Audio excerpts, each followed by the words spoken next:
Guys, we never shut the sponsor spot. Head over to GoDaddy.com and grab your own piece of the internet. Use the coupon code iFanboy and get 10% off your purchases.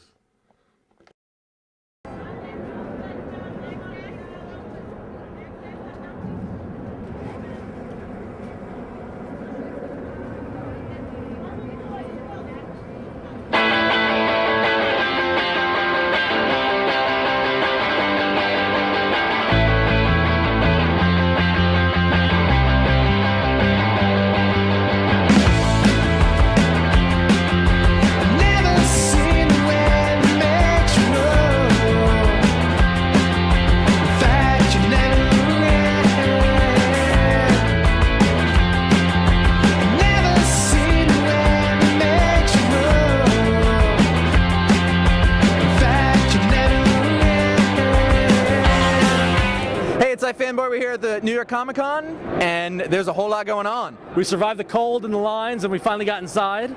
So we're gonna talk to people. We're gonna get the atmosphere. We're gonna check it out. Blue Beetle's here. Let's get to it. Doesn't get any better than that. He just keeps following us. You're dead, aren't you? Shut up. I'm here with David Peterson, creator of Mouse Guard. How you doing? How you doing? Pretty good, pretty good. So it's been, everybody has said that Mouse Guard has been the indie darling of 2006 and in 2007. How does that feel? It feels incredible. Yeah. For a guy who didn't think that he had the chops to do comics and got the chance to do them, it's really heartwarming to know that the community has embraced a book that is so different, and it's what I love doing. Did you anticipate that this would happen at all? Did you know that you had a hit on your hands, or did it come as a complete surprise? No, it came as a surprise. What I figured was I'd have some really loyal fans I figured I'd get a little bit of like the fantasy market, people who like sword and sorcery. I'd get a little bit of people who liked cute things like children and females, wives and girlfriends and stuff, and maybe grandparents and things like that. But I figured it'd be like a niche market kind of a thing, that I'd have a small but very loyal fan base, and instead it's exploded, and I didn't expect it. How hard has it been to keep it in print? Pretty hard. The first issue's on its 4th printing. That's amazing. We realized that, obviously if you can't get issue 1, we're not going to sell any of issue 5. So Archaea, my publisher, was smart enough to say, we'll keep the books in print as long as the series is going, to make sure that people can catch up. So we vowed to do that, and like I said, issue 1 is on its 4th printing. That's awesome. So tell me about the decision about the size of the book, because it's not the traditional comic size. Sure. I had been advised at one point to do mini comics, and the whole idea of mini comics is that it's something you can affordably do at a copy shop. So the idea came to me to do, instead of using letter-sized paper, use legal paper, which when you fold it becomes close to square. It becomes wider than what you would think, and that idea really appealed to me. It got me thinking about what the panel shapes would then become, and all of a sudden the horizontal panels became much more of an impact on each page, and I like horizontal panels, so I was like, oh, that's neat, let's see how far I can push that. I didn't want to do a book that was longer than tall, so I just decided square was like the happy medium. I'm having a hell of a time getting it in a bag and a board, though. Magazine bags. Ah, there you go, okay, I should have known. It also fits in a long box. Yes, it does, yeah. Between your other bagged and boarded comics. Yeah. So have you gotten a lot of opportunities coming to your doorstep? I mean, has Hollywood's come knocking yet, or is this, I mean, we've had a little bit of interest from Hollywood. We're still talking. We just announced at this show, actually, that Random House's graphic novel division is picking up the softcover rights. Oh, that's awesome. Congratulations. Yeah. Diamond Select Toys right now has 3 prototypes for PVCs on display and a plushie. Cool. With that, hoping they have plans for other products as well. Awesome. So it's pretty good to be David these days. It's awesome. It's awesome. I'm pinching myself every so often to make sure it's not a dream. It's well deserved. So thank you. Thank you so much, and enjoy the con. Thank you. Right. Enjoy the con yourself. Yeah. I'm here with Keith Giffen. Keith, how's your con experience going so far? The usual jumble of miserable and barely tolerable. Yeah, it's so far so good. So far so good? So far so good. Were you here last year? Yeah. How would you compare this year to last year's con? Bigger, more crowded, and yet somehow more orderly. As far as I know, the fire marshal has not closed down the venue yet. Not yet, anyway. It was a high point of my last con. So, 52 has been heralded for getting out on time every week, which I think a lot of people are surprised about. Yeah. How did you guys manage to do that? We just decided we were going to put it out on time. We had enough leeway, and then you do the work. We build a machine that seems to work. I just wrapped up the 52nd issue, so for anyone out there who's thought we wouldn't make it, in your face. So, there was a lot of fan reaction to supposed killing off of your Justice League characters. Yeah. When you were doing the book back then, did you have any idea that you'd have such a lasting effect on the fans? No. We, as far as we were concerned, we were doing vaudeville. Right. We were just putting on the baggy pants and dancing. The fact that the fans reacted to the deaths of these characters kind of stunned me. Yeah. Because I didn't care. I just figured I can undo it in two comics. pages. It's comics. They'll come back. Look at Bucky. We're here in Artist Alley with Jimmy Palmiotti, co-writer of the fantastic Jonah Hex, which we've talked about all sorts of times. What was it like? Where did you get the idea that there was like a hole for Western comics? We didn't. It came out of Justin and I just wanting to write Jonah Hex, so we kept bugging the editor-in-chief, Dan DiDio, till finally he said, "Okay, if you the character is now available because somebody had their hold on it. So send me a pitch if you're interested." And I just sent it as he was talking to me. I just sent it because I had it ready to go, and we got the book. We just there's no westerns there at the time. There was no Western comics, and it's such a great character. It's just something I've always, when you grow up with a character you love, you just want to, you want to try writing it one day. So it came out of just a love of what was before. We didn't rework the wheel. We just kind of went in and did our take on it. But it's very loyal to what came before. If you none of the old Hex guys that worked on Hex are going to be upset what we're doing. We're keeping it very loyal to what we did, and the only thing is we do have some modern sensibilities snuck in there, but it really is just a die-hard, straightforward Western all the way. It definitely is. It seems like you're attracting a lot of like different artists, sort of high-level guys. Is it becoming one of those things where people are coming to you? And yeah, absolutely. I mean, it's since most of the time it's a done-in-one book. A lot of artists feel that they have a break, they want to do an issue because they want to draw something besides two grown men in spandex hitting each other. That kind of gets boring after a while. So we have guys like Phil Noto or Jordy Bernay, or we have like J.H. Williams has an issue coming up, and there's a whole bunch. We have a slew of guys that we've given stories to. Like this book is written a year ahead, so I mean there's 12 issues in the can as we speak, and it's all different artists, and it's becoming like an artist book. Like people who want to do it, we say okay, and we'll write a story just for you. Is it got a healthy long life in front of it? Yeah, it's the sales average. They've stayed around level where they are now. We'd love more, but realistically, the trade books actually make the money for the book. So they're going to be pushing out the trades quicker, and it's sort of like the Vertigo type format where even though the books, even if they sell less, the trade books make up for it, like everything there, and so it's going to have a long, healthy life. That's what I was promised. Let me ask you something. I'm going to go back. You and Joe did Marvel Knights together, and I really do you get the sense that that changed a lot of what came after it? I think it changed everything that came after it, because if you look at the books before Marvel Knights, the coloring wasn't as good. The stories were a little different, less, intense, and I think, I'm saying this, I'm sure there was a lot of stuff going on that I don't realize, but we brought the attitude of event comics into Marvel Knights, where let's pay for better colorists, let's get the right writer for the right characters, and not just put a guy that we have on the contract to write that book. So we kind of, Kevin Smith on Daredevil with me and Joe made sense.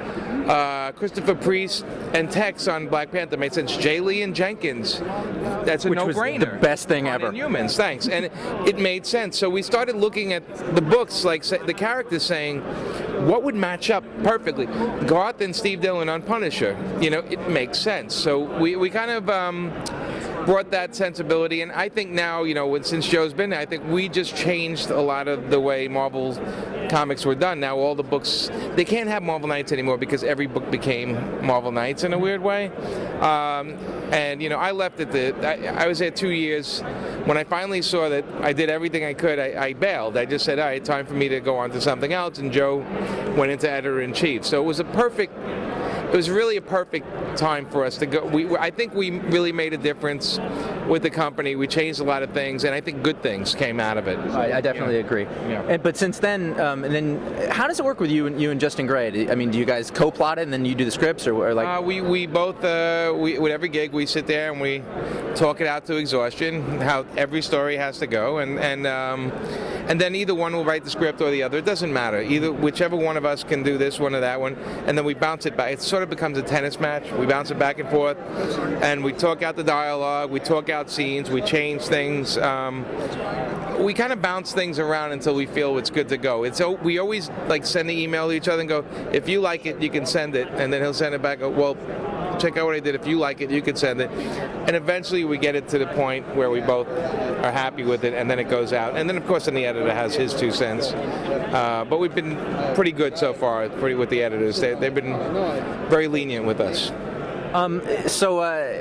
This is the second year of the New York Comic Con, and you're from here, right? So it's like, so what's it like to have another big con here? Are you digging it? Well, I didn't do it last year. I was at MegaCon last year. You wouldn't have gotten in. I wouldn't have got it. And you know what? I'm glad I didn't go because I may not have shown up today if I did. I think it's good. I think that it needs to be bigger. I hate the idea that it's sold out and there'll be people with their kids coming from God knows where on trains and everything, thinking they can walk into the con tomorrow and finding out they can't. I hate that that's happened. 3 days sold out, but where is somebody supposed to read this other than a website? You know what I mean? It's sort of like, it's not like a theater production where there's only a certain amount of seats. People don't know this, so if they have to fix anything, I'd say double the space, get everyone they can in. Capturing female readers. That's where you got it wrong right there. They got to come willingly. Exactly. You can't capture them.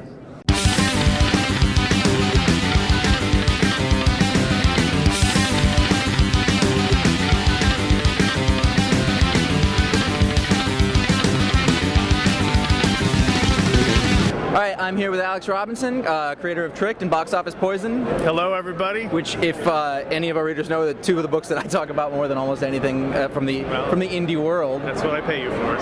So, what have you been working on lately? I'm working on a new graphic novel, which is tentatively titled "Too Cool to Be Forgotten," which is about a guy reliving high school, and because I'm this year is my 20th anniversary of graduating high school, my 20th high school reunion, so sort of coming to terms with that part of my life. And it sounds very pretentious, but it was a big inspiration to do the book, and it's I'm exercising a lot of demons, stupid jocks. You've still got a lot of issues from that stuff. Oh yeah. It's sort of an obsession of mine. I still view everything in terms of high school and things like that. So, So Trick comes out, and I didn't even know for whatever reason. Right. And then one day, Ron's like, yeah, it was in and I start looking. You've got quotes: Entertainment Weekly, Time Magazine. Right. Yeah. Nelson Mandela loves Trick. Right. And it just came up from out of nowhere. Right. So I mean, did you feel like you had a good reaction from that? I was really surprised because I really thought it was going to do terribly. Sophomore slump, and everyone's gonna be like, oh, it wasn't as good as Box Office Poison and so on. And so I was shocked and stunned when it did as well as it did, and went to a second printing fairly quickly, and it was all very won awards, and it was all very pleasant. So now you have to follow that up. Yeah, so No my pressure. next book is totally gonna bomb and do terribly. So I figure I have to. This magical run can't last forever. Eventually, the tide will turn against me, and I will be driven out of the comics industry by people with stones. Do you find that you get a lot of fans of your books who don't read other comics or not because I find that your book's a really good gateway book. Is that something that you consciously try to do? I don't think I consciously try to do it. I do get a lot of people who are like, oh, I'm a comic book guy, but my wife, this is one of the few books my wife would read, and so I get a lot of the wife and girlfriend contingent. So it's not You something. got mine. What? You got mine. Oh, okay. It's not something I consciously do. I'm glad it works because I think women generally are a very big sort of ignored demographic. So, well, one of the things that I actually noticed about your work that I really liked is that when you draw people, you'll draw them in any state, their various naked states and things like that, but you're actually really honest with their bodies. you've got this thing where you draw like a naked person that looks like a real naked person, even though it's a cartoon. Yeah. Is that something you had to work at, or I mean, because I assume that when you're doing figure drawing, it's always perfect bodies and all that stuff. Actually, when I was in art school, I was also surprised to find out that a lot of the models we had were not, the cliche of like, a Playboy centerfold standing there in front of you, or like a muscular guy. A lot of the models we had were just like regular people, and even like people who you wouldn't think of as being like ugly. Most people look kind of funny naked, and unless you're like a porn star, and even some of them look funny naked. Most people's bodies are just, have some kind of flaws. They're not even flaws, just something odd about them. So, it's much more enjoyable to draw people who look different than to draw, the same body with interchangeable heads, which what it seems like a lot of people, not even naked, but just a lot of people do those kind of bodies. So my wife also is the one who made me, because there's such a lot more female skin in comics, she's the one who said, well, every time you show female naughty bits, you have to show male naughty bits for equal opportunity. And now I have this reputation as a guy who loves drawing cocks in my comics. So can I say cocks? You can totally say cocks, okay, but I'm not promising you we won't reuse that. Okay. Okay, we're here with Rashi, Paul Dini and Misty's son. How you doing, Rashi? I'm fine. You having a good time in New York? Your breath still smells like booze. Sorry about that. I'm having an awesome time in New York. Did you get to see any of the sights, or? I got to see a bunch of chicks on Broadway. Boy, that street is aptly named, I'll tell you what. Is this thing on? So, I always get thrown off when I do this. So. He always gets thrown off anyway. I wish he'd get thrown off a bus. So, Thing on. How does this con compare to the San Diego con, your last con? I just told you, they all look the damn same. You look everywhere and there's a bunch of fat people in clothes they shouldn't be wearing. People walking around with logos they have no right to wear. It's like wearing a University of Michigan sweatshirt when you never even went to college. Jesus Christ, it's pathetic. So did you get a chance to punch any comic book creators this con? Oh, I punch my dad every day, and, well, now I punched you, so I guess I'm 2 for 2. Well, thank you, Rashi, for your time. We appreciate it. Thank you. You're a busy guy. Because I'm getting the contact buzz off your liquor breath. It's awesome. This thing, bye. I'm here with Robin Furth and Jay Lee and Chris Eliopoulos, the 3 of the 4 creative powerhouses, 3 of the 5 creative powerhouses behind the Dark Tower series, which is probably one of the biggest books that's come out in recent memory. How was the reaction to the book at the con this year? It's been great. Yeah, I was really pleased. Was there any sort of trepidation about bringing this book, bring it to life? I mean, the Stephen King fans can be pretty loyal. Yeah, would you want to go first with what it was like to draw? Well, I just knew that no matter how I drew the characters, there were going to be some people that weren't happy with it. And How do you ignore the reaction when you know that's going to happen, or do you just not? I mean, no, I pay attention to it because I do go online and check out people's comments, just because there might be some things that I missed, and there was actually an instance with Eldred Jonas where his belt, I had drawn a belt buckle with an eye on it, and a fan mentioned on the darktower.net that Eldred hates the eye symbol and he would never have it on his belt. And so when Richard Izanov saw that on the site, he actually called me up and said, I think we need to remove that eye. So you had to go back and change it. Yeah, so when you see the final image, it's the eye is blacked out. So on the alternate sketch cover where I drew the pencils, you'll see the eye, but in the colored image, it's blacked out. So does everything go through Stephen King, or how does it work with him? Yeah, it does. When this whole project started, because I do the plots, what I had to do was get this enormous book, and it was like, how do you bring it down to 7 comics? It was going to be 6, but we just couldn't do it. It was like we'd have to cut out too much. As it is, you have to really condense it. And when I first did that, I sent it to Steve as well as, I sent it to Marvel, but I also kind of said I've got to send it to Steve to make sure he's okay with it, because that was my big fear. But he was great, and he's like, yeah, no, you're on. He always says you're on the beam if he thinks it's okay. So he's been great. He's been really supportive. Did you design sort of a lettering style for each character, or is it? No, we're trying to keep it very subtle and literary. I mean, like I said, I want to keep it as quiet as possible and let these guys shine. They're the stars. I'm just the drummer in the band. I'm gonna die after this episode, and it'll be somebody taking over after me. So. You could look at it that way, or you could be the Ringo of the band. Ringo got all the girls.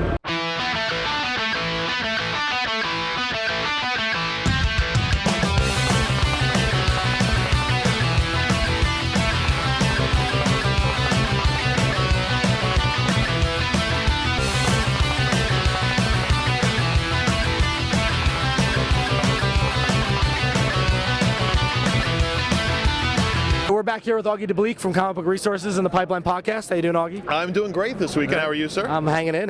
We're deep in the bowels of the con floor. It's very deep in the far back, Yes. in a corner that many people go.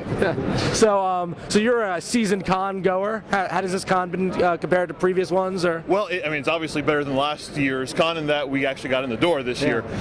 The fanboy funk, not so bad, except when there's a major signing and the fanboys all congregate. But it's tough getting used to the more aggressive New Yorker, because I was flipping through some trades before, and there's a guy who has a long series of long boxes with trades in there.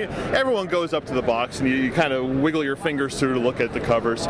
I was in a box, I'm about halfway through the box, and a guy comes up to my left and actually starts going through the same box. At the same time as you? At the same time as me. And I'm thinking, personally, this is not a really good mojo. You should let a guy have a box. Personal space. Personal space issues. And again, this is New York, so there's not much. I just hold my fingers there to see what's going to happen. And he gets his fingers up to the book just before where I am, and we stop there for a second. I don't make eye contact because I don't want to. It's like a Mexican standoff. Yeah, it is. At which point I just shook my head, and the vendor behind the booth saw this all, and he just shook his head, and I just walked away because I didn't really need my 15th copy of Savage Dragon Archives Volume 1. Hey, we're here with Ken Knudsen. How you doing, guys? How you doing? Author and creator of My Monkey's Name is Jennifer. Yes. What have you been doing since then? I actually did a book through Terminal Press. It's called my Crobsey / Rufus in Cleveland. It's my first full color book. When you flip it over, you got the guy with a crow in his eye, and he's crazy. And you switch it over, and you got a Crazy Adventures of Rhino and Lemur. And I actually got picked to do a Marvel book. Really? I did a Wolverine story for I Heart Marvel that nobody saw. Let me ask you a question. When I first read Jennifer, Yes. it was a lot of anger in the pages. Was that coming from you, or was that? That's 10 plus years of working in retail. That's where that came from. Because even like the pen, the stroke, the whole like the cover is just out of control. I went to SVA, School of Visual Arts in New York, and Walt Simons is one of our teachers. And he writes actually in a introduction in the book, there's never been an artist that so easily reflected his artwork as his personality. And are you still angry? Yeah. Now I remember in years past you had shots of vodka all over the place. You still got them this year? Of course.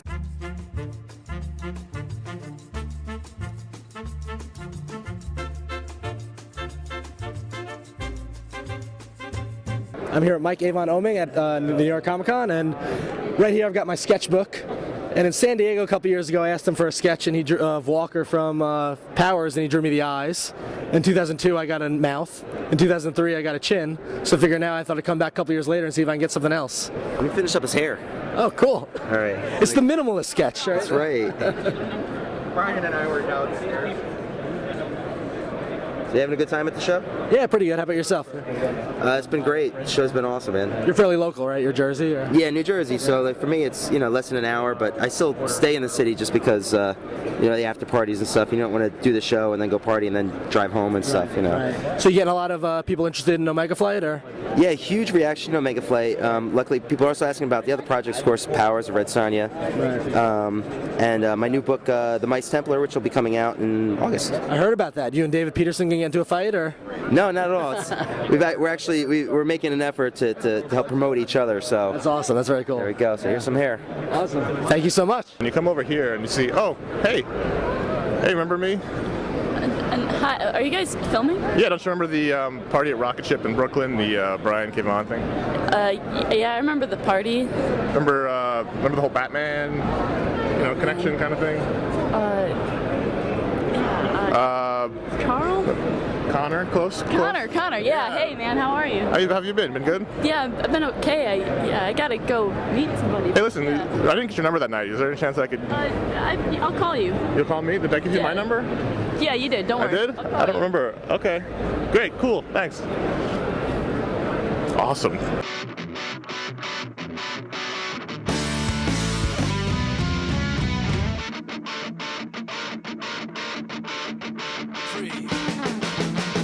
All right, I'm here with Chris and Brian from Around Comics. How you guys doing? Outstanding. Yeah, having a good time at the con? Hopefully not snowed in. Hopefully not. Yeah, exactly. You guys are having a little travel difficulties today, right? It's getaway day, and it sounds like the getaway may be a little slow. So what has been the highlight of the con for you? I'd say the highlights were having the creators that were here to sign at our table. We're doing some benefit work, and being able to sit down with folks like Greg Rucka and Gene Colan and Carmine Infantino and Gail Simone, and actually having more than a couple minutes of FaceTime with them. Oh, tell us about Hero. Yeah, we have. Oh, check this out. We have a couple. Here's just a couple sketches talking about how creators love to, benefit other creators in need. This little one is some guy named Neil Adams decided to help. And us out. he just came over and dropped them, right? I mean, dropped them off at the Heroes table. We had a Batman, a Man Bat, a Green Arrow. That's awesome. Tony Moore. We've got Tim Seeley donated. Is that a Darkhawk? Yeah, we have a couple Mike Nortons in here. Invincible. Oh, Scott Johnson gave us this wonderful Captain America. And Mike Norton Superman. So folks want to check your podcast out, where can they go? www.aroundcomics.com. And you guys do, what, is 2 a week now you're on? It's 2 a week. Our Monday episode is a review of the last week's news and new comic releases. And then Thursday we do either topic discussions, creator interviews. We do, we call them edutainment episodes, Comics 101 episodes. So it's just kind of a nice grab bag of stuff. I'm here with Paul Dini. How you doing, Paul? Great, Ron. How about yourself? I'm hanging in. I'm by a thread, but I'm in. So we've been loving Detective Comics the whole past couple of months. Thank you. We're curious because you had such a history with the character from the cartoon. Writing the character, is it the same approach to writing for Detective Comics as it was for the animated series, or is there a change when it comes to comics because it's a little older and grittier? Or definitely a change, because I wanted to play in a different, slightly more adult venue. I wanted to tell murder mysteries. I wanted to tell stories that were a little darker, a little sexier, a little more violent, and yet it is in some ways the same Batman, the same approach to crime solving. It's the same format of trying to contain all the adventures within a small format, 22 pages as opposed to 22 minutes, and really that's a challenge, but it's ultimately satisfying when I can tell a mystery story and wrap it up like that, and still throw the reader some surprises and have some fun with it. Yeah, are you having fun with it, or? I'm having a tremendous amount of fun with it. But that said, because these are mystery stories and I want the mysteries to be credible, a lot of times I'll come up with a great idea for a story. Then once I get to the writing of it, I'll realize I forgot this clue, I left this dangling, and at that point I have to break out the note cards, and I cover an entire wall of my office, breaking down every element to make sure they all, link up together. What size shark tooth are we using, this size as opposed to this size, and doing the research and everything, should he find the clue here or there and everything. But when it all comes together, it seems seamless, and it's ultimately satisfying. Yeah. I think it's interesting because you've got the one and dones with each issue, but you kind of have an undercurrent of a story arc with the Riddler going on. Is that true, or am I just speculating? Yeah, that's something that I've introduced as sort of an ongoing thread, and I don't really know when or if I'll get around to resolving that, because the more I use the Riddler, the more I like him as this kind of jerk that Batman has to deal with. He can't throw him in jail because he's done nothing wrong. Right. I mean, he's been absolved of his crimes. He's a huge pain in his ass. He's almost as smart as Batman is in some ways, so he has to deal with them. And I can't really recall Batman having to deal with a detective on a regular basis who could show up and trump him or steal the limelight. Like a rivalry type thing. Yeah, it's pretty good. It's been great. So thanks. So you're kind of a big name here at the con because of Countdown. 52's been wildly successful, and so this is the follow-up. What were you thinking taking this gig?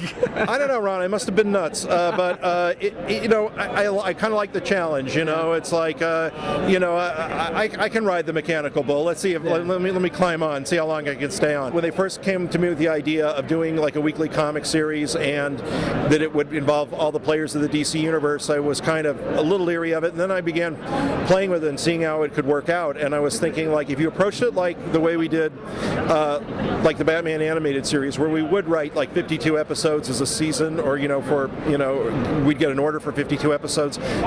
We did break them down and come up with like an overall continuity for some of the stories, and have some standalones, and then weave in some other characters. So I was thinking maybe we could do this, and it would be a challenge to do it like the way we did the animated series. Maybe not keep the same tone as the animated series, but take that kind of working approach to it. And so far, hopefully, I won't curse myself by saying this, it's worked out pretty well. Yeah. And we have the entire range of the DC universe to work with.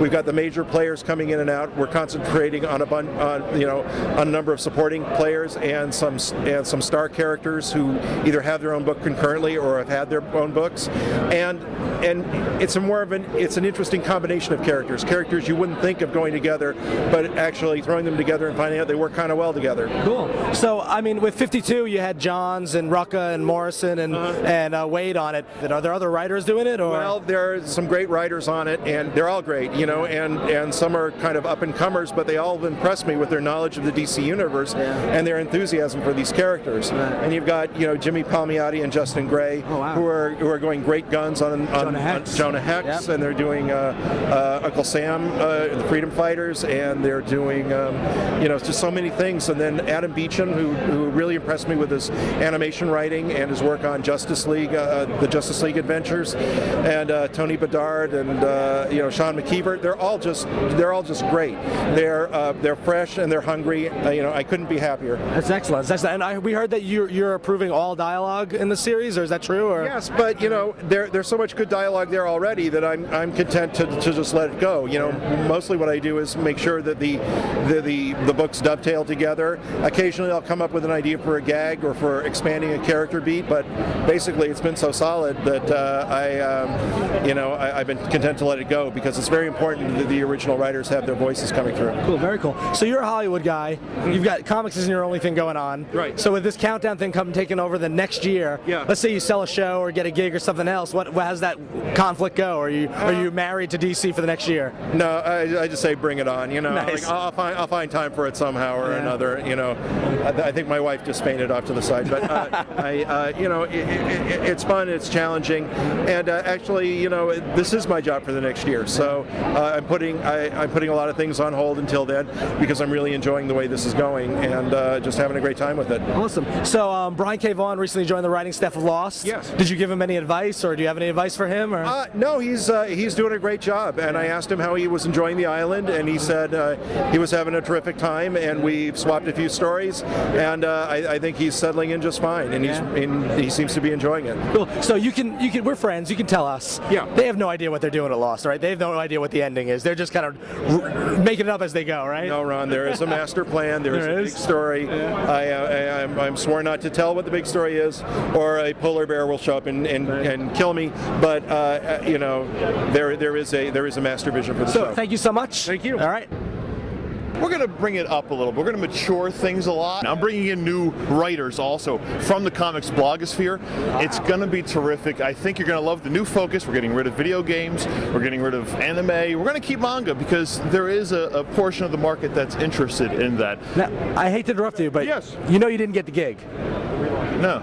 They hired somebody else. Who? The FHM guy. Yeah, no. The wizard thing. That didn't happen. Jessica Alba's me back on. Yeah. Boobs. I'm not. No. Nope. Still doing pipeline. We cut now.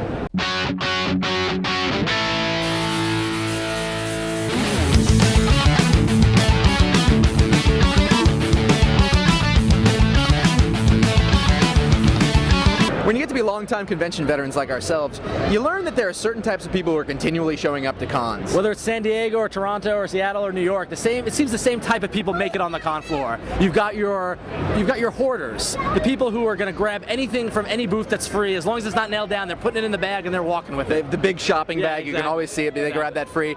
There's the I want to take the picture with everybody in a costume possible. Yeah, exactly. Then there's also the moms who are kind enough to bring their kids, and they don't know what's going on here, and they're actually pretty scared. Sketch hounds. I will wait in line forever, as long as possible, to get a sketch from some guy who did any book.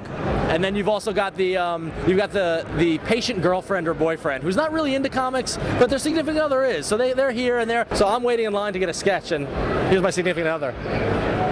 Not very excited. Is that the guy? Yeah, no, that's the guy. Yeah. There's the autograph hound, the guy with 4 long boxes on a luggage cart dragging from booth to booth to get signatures of every issue of Uncanny X-Men because Chris Claremont's only here from 3 to 4 p.m. And he plunks the whole thing down in front of the guy. And everyone behind him just goes, oh, come on. We're not going to mention the costume people because it's been done to death. Oh, and then there's just podcasters. There's all of those people, and then everybody else left, podcasters. And you can often identify the podcasters because they hover around the creators, maybe at about a safe distance of about 6 to 8 feet, hoping that they can get eye contact and say, oh, me. So the next time you're at a con, if you want to meet us, you find Brian Vaughan, and just within 12 feet around him, that's going to be us. Yeah. Now you're working for the big time. So are you going to leave us comic people in the lurch? Absolutely not. No, I'm writing more comics now that I'm working on Lost than I was beforehand. There's 1 week where I wrote a Midnighter issue that I'm doing because Garth Ennis tricked me into doing it, and a new issue of Y, and I started my first Buffy script, and then I read all these message boards posts about, oh, Vaughan is selling out and he's leaving, and I'm so exhausted. I'm writing comics for you people. When will it be enough? But no, I'm not leaving. I love comics. So you're back on the East Coast now. How do you feel about this con compared to like some of the the San Diego one? I love it. I actually think it's better than San Diego, just because it hasn't been raped by Hollywood totally yet. You know, it's still purely a comics convention, and it's New York. You can't beat New York. Did you discover any good books while you were here?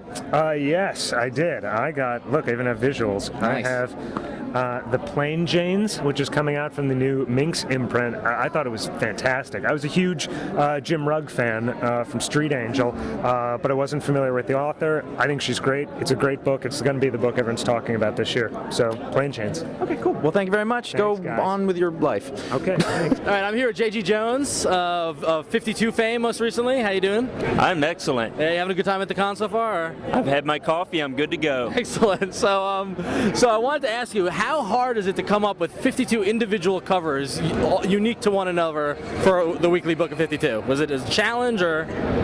It's a kind of challenge that you hope to get in your career. You know, this is the sort of thing that you work towards. As opposed to drawing page after page after page, I get to just craft an image every week for the cover. So it's great. I get to just try different ideas every week. The covers have been great. It's one of the highlights of the whole run, in my opinion. But so have you felt a lot of pressure from the weekly book? I know that the DC has been heralded for actually making it every week. Right. How much of that has fallen on your shoulders versus the rest of the team, or that sort of thing? Like, have you ever, whether like we're not going to get a cover in time, or? Luckily, I had enough lead time on this. I was in on all the planning sessions with the writers, so I knew what was coming down the pike. And I get scripts pretty much as soon as they're approved. So I've been out ahead the whole way. Cool. And I just look forward to the next one as soon as I finish the last. So are you done yet? Are you done with all the covers, or are you still working on them? I have 2 left to go. Excellent. So when it's all over, you're just going to take a vacation and just stay away from the drawing board, or? Nah. So then I have to do the trade covers. So it just never ends, does it? Never ends. And we're also working on the hardback book of all the covers, so I have plenty to do. Cool, excellent. Excellent. Hey, we're here with Jeff Smith, creator of Bone and the recently released the new Shazam comic. It was a great book. Are you excited to have it out? Are you getting a good reaction? Yeah, well, the reaction has been overwhelming. I had no idea so many people would still care about the Big Red Cheese after all these years. We remembered seeing it like there was teased in San Diego years ago, and we thought it was all gone. Yeah. So what happened? Did it just? Well, we never scheduled the book because we knew that we had to wait for Bone to be done first, and Bone took me 2 years longer to do than I actually thought. But as soon as Bone was done in late 2004, I started on Captain Marvel. So early 2005. So I've actually been working on it for just about 2 years now. So is it mostly done? Is it all ready to come out? Yeah. Well, 3 issues are in the can, and I'm finishing up the 4th one now. That's great. Yeah. There was actually some questions from our website users, and they'd sort of been talking about whether they should get the color Bone or the black and white Bone. What do you think? Well, if you want it all in one, get the black and white because it's this one. You know, the 1,300 pages. Get the top. the Tower of Bone. But if you like color, a lot of people just aren't interested in black and white. So it's either one. Do you have a preference for one? Well, my heart belongs to the original, which is the black and white. That's what I like to hear. That's good stuff. Yeah. A very important goal for me from day one was to get more people reading comics. When I first used to come to these shows, it was all 30-year-old guys, and there were no women around. And I like women. I want women around. So it's been a big push for me to kind of try to get comics out to the public and get more public in here. And there's a whole generation of cartoonists that were also doing that, not just me. And I think it's working. We're at the end of the New York Comic-Con. If you can't tell from Ron's voice, it's very obvious. Shot. The party was not a good idea last night at all. Staying up, I'm hungover. I know, I'm tired. We need to get back. This was fun. I think it was a very successful second effort. There's a lot of work to be done, but they're on the right track, I think. Yeah, no, actually, they're much better than last year. So it was it was a good experience, I think. It was a good, nice weekend in our hometown. Yeah, so thanks to everybody we talked to. It was really nice, except for David Mack. Yeah, but we'll get him next time. So he was nice. He just was busy. So if you enjoyed the show and want to check out our other episodes, you can head over to iFanboy.com, where you can see also all the discussion about the con, as well as other discussion in general. And if you want to send us an email, you write to contact@ifanboy.com. You can write about the show, ask us questions, whatever. Maybe we'll do some on the air. Or you can give us a call on our voicemail line at 1-888-FANBOYS. That's 1-888-326-2697. Did I get that right? You got it right. How about that? It's the first time, I think. I know, exactly. So, all right, we're going to sign off because we got to go rest up for San Francisco next week in WonderCon. You're watching iFanboy live from the New York Comic-Con, and if you're not here, it pretty much looks like the rest of the crappy cons, so you're not really missing anything. I love to draw cocks, so you can use that as much as you want.